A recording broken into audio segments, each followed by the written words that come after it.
also agree, William. Charmander for the win. Hey everyone, I'm Phoebe Wild with BoardGameGeek at Gen Con 2016, and I'm here with Lance, Mixter, and Seth Jaffe again of Tasty Minstrel Games. You're adorable.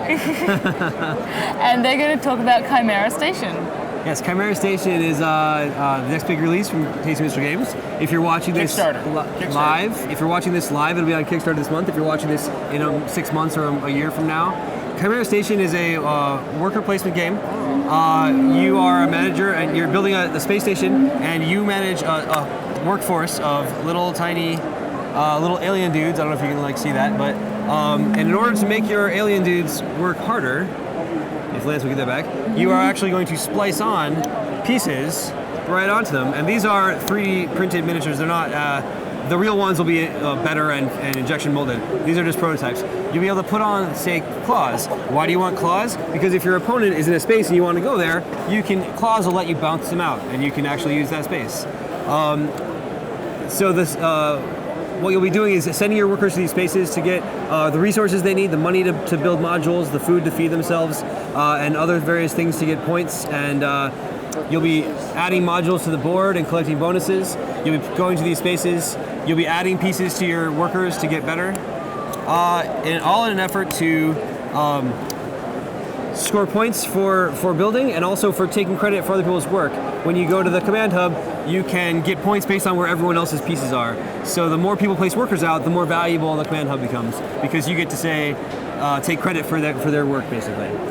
It's basically a worker placement game where you get to mutate your workers. That's right. Yes, the tentacles here let you collect more resources when you collect resources. The claws let you bump other workers out of the way.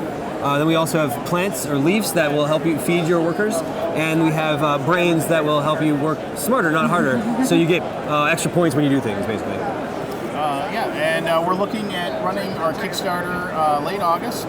We're getting everything together. We're going to be getting copies out to reviewers so they can make sure we get their input and get their opinions online. And if you haven't subscribed to the Tasty Minstrel News newsletter, I suggest you do, because obviously we'll be blasting out the information there as well. So you've played it. I played it. I like it. What do you think? I like it a lot. I've played it quite a bit. Some of the interesting things about this game is most worker placement games, you just have your workers and you do your things. The ability to customize your workers for your strategy is kind of the neat thing about this game. Is you can really kind of build a strategy by getting a lot of claws and being able to bump people out of your way. Or if you want more resources, you get a lot of tentacles and you specialize in that. And there's some other cards that aren't shown here that you can get that support these kinds of strategies. You get a card that'll reward you for having a lot of tentacles, by the way, at the end of the game. So maybe you want to specialize in that kind of thing. So you can kind of, there are several different ways to go, and the other thing that's cool about this game is as the game goes on, you can get bigger and bigger plays. Things are worth more and more points towards the end of the game. So at the beginning of the game, you're just doing little things here and there, but by the end, you're getting 19 points at a time or 11 points at a time, and it can kind of feel like you've built up to this big score, and it feels good to just yeah. It's got that like, oh, I'm smart moment where you're like, I actually worked towards this and it paid off. That's right. Something I've always liked in games, and you can do that. And if you are careful and clever, you can. With the things that you pick and the places that you put them in, you can sort of chain some actions together and get a really fun turn. But they're not so often that the turns take forever. So every once in a while you have a big turn that scores a lot, and then every once in a while you have to just collect some resources and rebuild.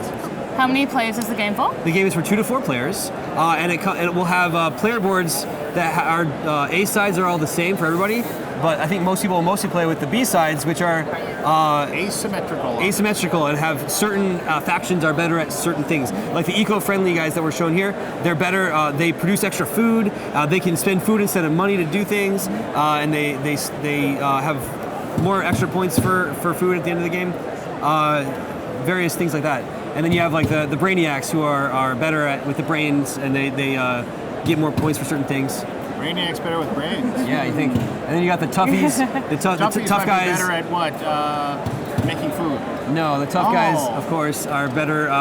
They start with some claws, and they have some rewards that they get rewards when they bump people out of the way and things like that. And then we have the what's the other one? Is the weirdos, which have tentacles, and they get all kinds of weird rewards for different things because they're weird. And the brain guys I forgot to mention, are good at technology. There's a technology track. So the brain guys have a really crazy technology track. Yep. And how long does the game take to play? About? This game takes probably 60 to 90 minutes. Depends on how many players you got. Obviously, first time it's going to be a little longer, but once everybody knows how to play, the game does flow very smoothly. Like you said, the turns aren't long, so it isn't a situation where Yeah, I most haven't really turns run into a lot of AP problems with it either, as far as the other players goes. I'd say it's on par with most worker placement games as far as like how long it takes. The thing that, like I said, is different about it is that you get to customize your workers to do what you want, and that's kind of the new and special thing. And there's a few more, details, of course, that I'm not going to get into here. So stay tuned to Tasty Minstrel Games, and you can find out all about it. Oh, Chimera Station, Tasty Minstrel Games. Thank you very much. Thank you. All right.